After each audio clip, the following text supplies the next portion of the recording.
بسم اللہ الرحمن الرحیم۔ اعوذ باللہ من الشیطان الرجیم، بسم اللہ الرحمن الرحیم۔ عزیز طلبہ کرام، آج ہم اصول الفقہ للمظفر کا 53واں درس پڑھنے جا رہے ہیں، اور آج ہم انشاءاللہ بیان کریں گے واجبات کی تقسیمات اولیہ میں اطلاق و تقیید ممکن ہے یا ممکن نہیں ہے۔ چونکہ ہماری گفتگو چل رہی تھی توسلی اور تعبدی کے حوالے سے، اور مصنف نے یہ کہا تھا کہ ہم انشاءاللہ 4 قسم کے مراحل اور 4 قسم کے نکات بیان کریں گے بطور مقدمہ، اور جب ہمارے لیے محل نزاع واضح ہو جائے گا اس کے بعد پھر ہم انشاءاللہ اپنا قول مختار بیان کریں گے، اور اس کے اوپر جو دلیل ہے اس کو انشاءاللہ بیان کریں گے۔ ابتدا میں بیان کیا منشأ اختلاف ہمارا جو محل نزاع ہے وہ کس چیز کے بارے میں، پہلے نقطے میں اس متعلق گفتگو ہوئی۔ دوسرا جو نقطہ ہم نے بیان کیا اس میں قصد قربت کے حوالے سے ہماری گفتگو ہوئی کہ اگر قصد امتثال ممکن نہیں ہے تو آیا اس کے علاوہ جو قصد قربت کی دیگر قسمیں آیا ان کو مراد لیا جا سکتا ہے یا مراد نہیں لیا جا سکتا۔ آج بیان کرنے جا رہے ہیں واجبات کی تقسیمات اولیہ، اور کل کے درس میں انشاءاللہ بیان کریں گے واجبات کی تقسیمات ثانویہ۔ سب سے پہلے ہم یہ دیکھیں گے تقسیمات اولیہ کیا ہوتا ہے، تقسیمات ثانویہ کیا ہوتا ہے، پھر اس کے اوپر ہم دیکھیں گے کہ آیا اس میں اطلاق و تقیید ممکن ہے یا ممکن نہیں ہے۔ فرماتے ہیں الثالث، یعنی تیسرا نقطہ، نکات میں سے تیسرا نقطہ، الاطلاق و تقیید فی تقسیمات الاولیۃ للواجب، واجب کی تقسیمات اولیہ میں اطلاق و تقیید۔ فرماتے ہیں واجب کی ہمارے پاس 2 طرح کی تقسیمات ہیں، ایک ہے تقسیمات اولیہ اور دوسری ہے تقسیمات ثانویہ۔ تقسیمات اولیہ سے مراد یہ ہے کہ وہ تقسیمات جو ذات الوجوب پہ عارض ہوں لیکن اس میں تعلق امر کو نہ دیکھا جائے، جیسا کہ نماز، یعنی ایسی تقسیم ہے جو ہم ذات کی بما ہوا ذات، یعنی اس کی صفات، اس کی خصوصیات، جو چیزیں اس پہ عارض ہوتی ہیں، فرماتے ہیں ان تمام چیزوں کو چھوڑ کے ہم کیا کرتے ہیں، ذات الوجوب کو بما ہوا ذات دے کر ہم کیا کر دیتے ہیں، اس کی تقسیم کر دیتے ہیں۔ جیسے نماز کی تقسیم کرنا، نماز کے جتنے بھی اجزاء ہیں، جتنے بھی ارکان، ان تمام ارکان میں نماز کی تقسیم کرنا، نماز رکوع کے ساتھ، نماز سجدے کے ساتھ، نماز تشہد کے ساتھ، نماز سلام کے ساتھ، فرماتے ہیں یہ والی جو ساری تقسیمات ہوگی ان کو ہم نام دیں گے تقسیمات اولیہ کا۔ فرماتے ہیں کہ اِنَّ كُلَّ وَاجِبٍ فِي نَفْسِهِ لَهُ تَقْسِيمَاتٌ بِاعْتِبَارِ الْخُصُوصِيَّاتِ الَّتِي يُمْكِنُ أَن تُلْحِقَهُ فِي الْخَارِجِ۔ فرماتے ہیں ہر واجب کی بذات خود، یعنی فی نفسے کی، یعنی یہ قید لگا رہے ہیں، کیوں لگا رہے ہیں؟ اس لیے کہ ہماری مراد اس کی ذات ہے، یعنی واجب کی ذات میں اس کی کچھ ایسی تقسیمات، البتہ کس اعتبار سے، بے اعتبار الخصوصیات التی یمکن ان تلحقہ فی الخارج، البتہ ان خصوصیات کے اعتبار سے کہ جس کے ساتھ اس کو خارج میں ملحق کیا جا سکتا ہو، ان خصوصیات کے ساتھ اگر اس ذات کو ملائیں تو فرماتے ہیں کہ ہمارے سامنے ایک تقسیم ظاہر ہوتی ہے۔ مثال کے طور پہ مثال دے رہا ہے کہ الصلاۃ تنقسم فی ذاتها مع قطع النظر عن تعلق الامر بها الى۔ فرماتے ہیں کہ نماز بما ہوا نماز، یعنی اپنی ذات کے اعتبار سے اگر ہم نماز کو تقسیم کرتے ہیں، اور نماز کس چیز کے ساتھ متعلق ہوتی ہے، نماز کے متعلق حکم کون سا ہے، وجوب کا ہے، استحباب کا ہے، فرماتے ہیں تعلق حکم سے اور تعلق امر سے قطع نظر کرتے ہوئے صلاۃ بما ہوا صلاۃ کو مختلف صورتوں میں ہم تقسیم کر سکتے ہیں۔ الہ سے آگے ان قسموں کو بیان کر رہے ہیں۔ مثال کے طور پہ فرماتے ہیں ہم دیکھتے ہیں کہ سورہ کے ساتھ پڑھی جانے والی نماز وہ بھی نماز ہے، اور سورہ کے بغیر پڑھی جانے والی نماز، سلام کے ساتھ پڑھی جانے والی نماز اور سلام کے بغیر پڑھی جانے والی نماز، طہارت کے ساتھ پڑھی جانے والی نماز اور طہارت کے بغیر پڑھی جانے والی نماز، استقبال قبلہ کے ساتھ پڑھی جانے والی نماز اور استقبال قبلہ کے بغیر پڑھی جانے والی نماز، ساتر یعنی ساتر عورت جو شرمگاہ کو چھپاتا ہے اس کے ساتھ نماز پڑھنا اور ساتر کے بغیر نماز پڑھنا، اسے رکوع کے ساتھ نماز پڑھنا، رکوع کے بغیر نماز پڑھنا، سجدے کے ساتھ نماز پڑھنا، سجدے کے بغیر نماز پڑھنا، الی آخر ہی۔ یہ ساری کی ساری جو ہم تقسیمات کر رہے ہیں، یہ جو جتنی مثالیں یہاں پہ ذکر کی ہیں، یہ ساری کی ساری کیا ہیں، تقسیمات اولیہ شمار ہوتی ہے۔ الاول ذات سورۃ و فاقدتها، سورہ کے ساتھ نماز اور بغیر سورہ کے نماز۔ الثانی ذات تسلیم و فاقدته، سلام کے ساتھ نماز اور سلام کے بغیر نماز۔ الثالث صلاۃ عن طہارۃ و فاقدتها، طہارت کے ساتھ نماز پڑھنا اور طہارت کے بغیر نماز پڑھنا۔ الرابع صلاۃ مستقبل بها القبلہ وغیر مستقبل بها، فرماتے وہ نماز کی جس میں روبہ قبلہ ہوا جائے اور وہ نماز جو کہ استقبال قبلہ کے بغیر پڑھی جائے۔ الخامس صلاۃ مع الساتر وبدونہ، ساتر عورت کے ساتھ، شرمگاہ کو چھپانے کے ساتھ نماز پڑھنا اور اس کے بغیر نماز پڑھنا۔ وہکذا، یہ تو ہم نے بطور مثال کے 5-6 چیزیں بیان کی ہیں، فرماتے اس کے علاوہ جتنے بھی ارکان ہیں، وہکذا یمکن تقسیمها الی ما شاء اللہ من الاقسام بملاحظۃ اجزائها वशुरूतिहा। फरमाते हैं कि तकसीमुहा हाथ में जाएगी सलात की जानिब। फरमाते हैं इसी तरह मुमकिन है कि हम नमाज को तकसीम करें उन तमाम अकसाम की जानिब कि जिसमें हम क्या करें, हम उसके अज्जा को मुलाहिजा करें, हम उसकी शुरूत को मुलाहिजा करें। व मुलाहिज़ात कुल्ले मा युमकिनु फर्ज़ु एतबारिही फीहा व अदमी, और फरमाते हर उस चीज को हम मुलाहिजा करें कि जिसको नमाज में मोतबर करार देना मुमकिन हो या उसका अदम करार देना मुमकिन हो। यानी मिसाल के तौर पे मुब्तलात नमाज हैं, वो चीजें जो कि नमाज को तोड़ती हैं, नमाज को बातिल करती हैं, उस एतबार से यानी उन मुब्तलात के साथ नमाज पढ़ना और मुब्तलात के बगैर नमाज अंजाम देना, इला आखिरी, ये सारी की सारी तकसीमात बन जाएंगी। फरमाते इस तरह की जो तकसीमात है इनको हम तकसीमात अव्वलिया का नाम देंगे। व तुसम्मा मिस्लु हाज़िहि तकसीमात अत-तकसीमातिल अव्वलिया। फरमाते इस तरह की जो तकसीमात हैं उनको तकसीमात अव्वलिया का नाम दिया जाएगा। क्यों इनको तकसीमात अव्वलिया क्यों कहा? ये जो अव्वलिया कह रही है क्यों कह रहे हैं? फरमाते लिअन्नहु तकसीमातुन तलहकुहा फी ज़ातिहा मअ क़त्इन नज़र अन फ़र्ज़ तअल्लुक़ शैइन बिहा। इसलिए कि हम जब पहली मर्तबा हमारी नजर जात पे पड़ती है तो फरमाते तभी हम उस जात की तकसीम कर देते हैं और उसके साथ जितनी भी चीजें मुल्हक होने वाली हैं और अमर जो उसके साथ मुताल्लिक हो रहा है, फरमाते उन चीजों से हम कतई नजर करते हैं, उन चीजों की जानिब हमारी तवज्जो नहीं होती। हमारी जैसे जात पे नजर पड़ती है हम उस जात की तकसीम कर देते हैं। चूंकि इब्तिदाई तकसीम है इसलिए हमने इसको तकसीमात अव्वलिया का नाम दे दिया। यही फरमा रहे हैं, कहते हैं लिअन्नहु तकसीमातुन तलहकुहा। फरमाते ऐसी तकसीमात हैं जो कि मुल्हक होती हैं फी ज़ातिहा, अपनी जात के साथ, अलबत्ता मआ क़त्इ नज़र अन फ़र्ज़ तअल्लुक़ शैइन बिहा, अलबत्ता उस सूरत में कि हम उसके साथ किसी चीज को मुतल्लिक करार दे के इसको तकसीम नहीं करते, बल्कि बगैर उसकी खुसूसियात और बगैर ताल्लुक अमर के जो हम वाजिब की तकसीमात बनाते हैं उसको हम तकसीमात अव्वलिया का नाम देते हैं। यहां तक बात होगी तकसीमात अव्वलिया की। आगे फरमाते हैं वतुकाबिलहु अत-तकसीमातुस सानविया। तकसीमात अव्वलिया के मुकाबले में एक दूसरी तकसीम भी है कि जिसको तकसीमात सानविया का नाम दिया जाता है, अल्लती तलहकुहा बायदा फर्ज तअल्लुक़ शैइन बिहा।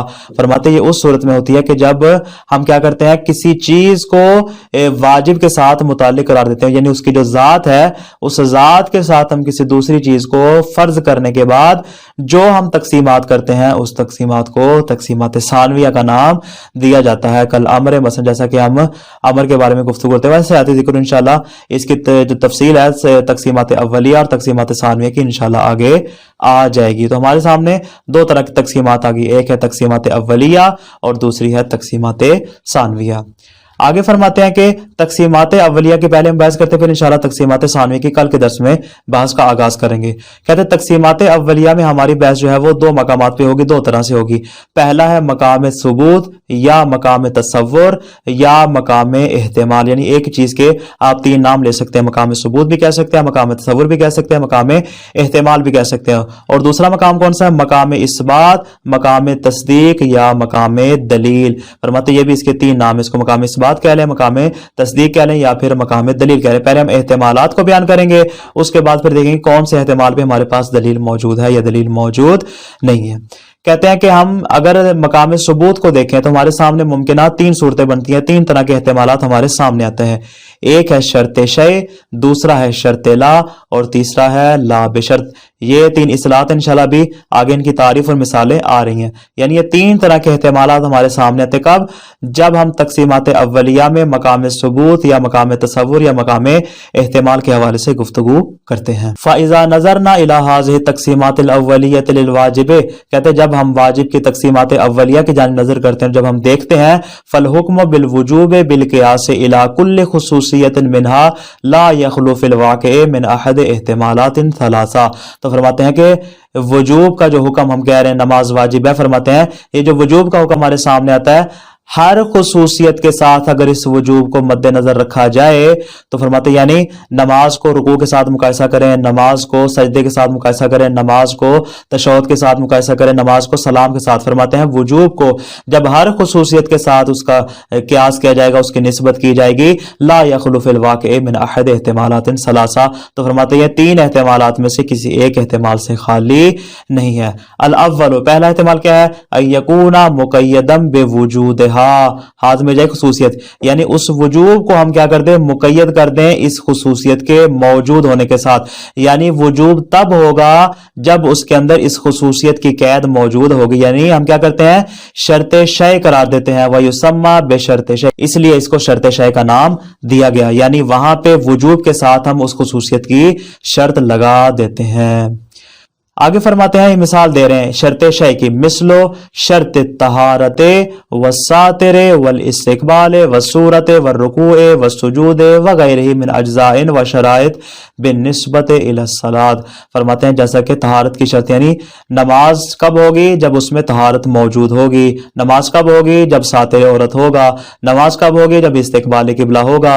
नमाज कब होगी, जब सूरा मौजूद होगी। यानी ये सारे के सारे क्या है, शर्त शय है, यानी ये सारी चीजें मौजूद होंगी तो नमाज होगी, वरना नमाज नहीं होगी। रुकू होगा तो नमाज होगी, सजदा होगा तो नमाज होगी। इसको हम कहते हैं शर्त शय, यानी वजूब नमाज के साथ हम रुकू की, सजदे की, सूरा की, इस्तिकबाल किबला की, तहारत की, सातिर औरत की हम क्या कर देते हैं, शर्त करार देते थे। इसको शर्त शय कहते हैं।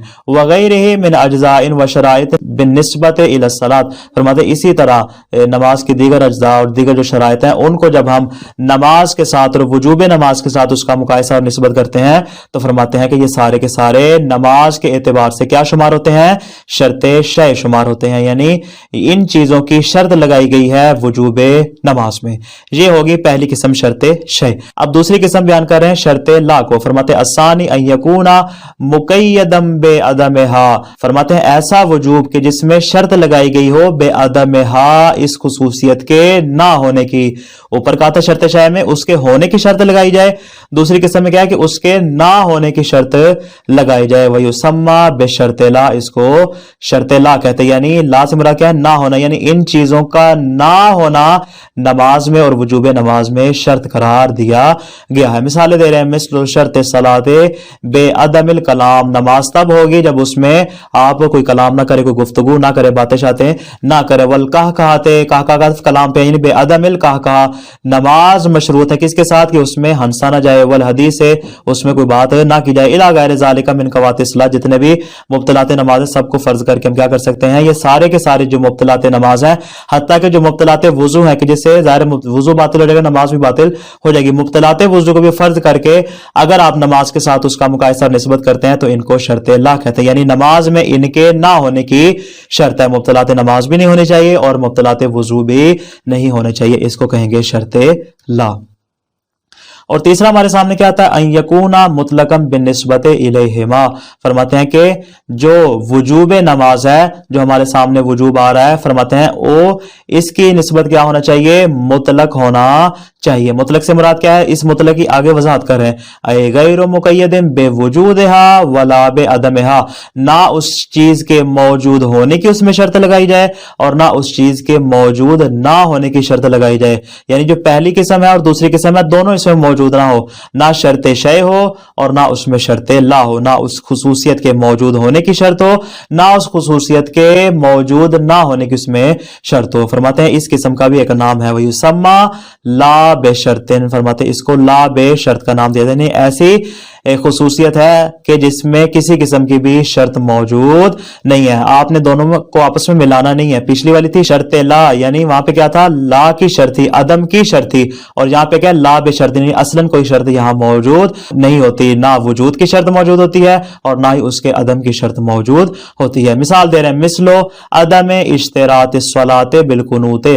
नमाज में इस बात की शर्त ना होना कि उसमें कुनूत पढ़ना जरूरी है या कुनूत पढ़ना जरूरी नहीं। यानी ये जो कुनूत हमारे सामने है, ना इसके वजूद की शर्त है कि कुनूत होगा तो नमाज होगी, और ना इसके अदम की शर्त है कि अगर कुनूत ना पढ़ा जाए तो नमाज बातिल हो जाएगी। फरमाते हैं ना वजूद है ना अदम है, अगर कुनूत को पढ़ लेगा तो भी नमाज ठीक है, कुनूत को छोड़ देगा तो भी नमाज ठीक है। फरमाते हैं ये क्या हो गया, ये शर्त, ये ला बे शर्त है। यानी क्या मतलब, इस कुनूत के अंदर ना इसके होने की शर्त है और ना इसके ना होने की शर्त करार दी गई है। फ़इन्ना वजूबहा गैर मुक़य्यदिन बिवजूदिही वला बिअदमी, फरमाते इसका जो वजूब है वो इसके मौजूद होने से भी मुकय्यद नहीं और इसके मौजूद ना होने से भी मुकय्यद नहीं, ना इसमें होने की कैद है और ना इसके ना होने की कैद है। फरमाते हाजा फी मरहलतिल वाक़ि व सुबूत, जिस तरह मैंने पहले इशारा कर दिया कि हमारी बहस जो दो मकामात में होगी, एक होगी मकाम सुबूत, मकाम तसव्वुर और मकाम एहतिमालात में। फरमाते उसमें हमने तीन सूरतें बना दी, शर्त शय, शर्त ला और ला बेशर्त। अब आगे बयान करे जाने दूसरी सूरत को और दूसरे मकाम को। फरमाते व अम्मा फी मरहलतिल इस्बात व दलाला, जहां तक ताल्लुक है मकाम इस्बात, मकाम तस्दीक और मकाम दलील का, तो फरमाते हैं कि उसमें हम देखेंगे दलील को, वो दलील जो इसके वजूब को बयान करेगी, फरमाते हैं वही दलील जो है वो क्या करेगी, इसके सबूत को और इसके वजूब को बयान करेगी। यानी हमारे सामने दलील आती है, वो क्या कहती है कि नमाज में तहारत का होना शर्त है, तो जो दलील बयान करी नमाज में तहारत का होना शर्त है, वही चीज क्या करेगी, इसके वजूब को बयान करेगी।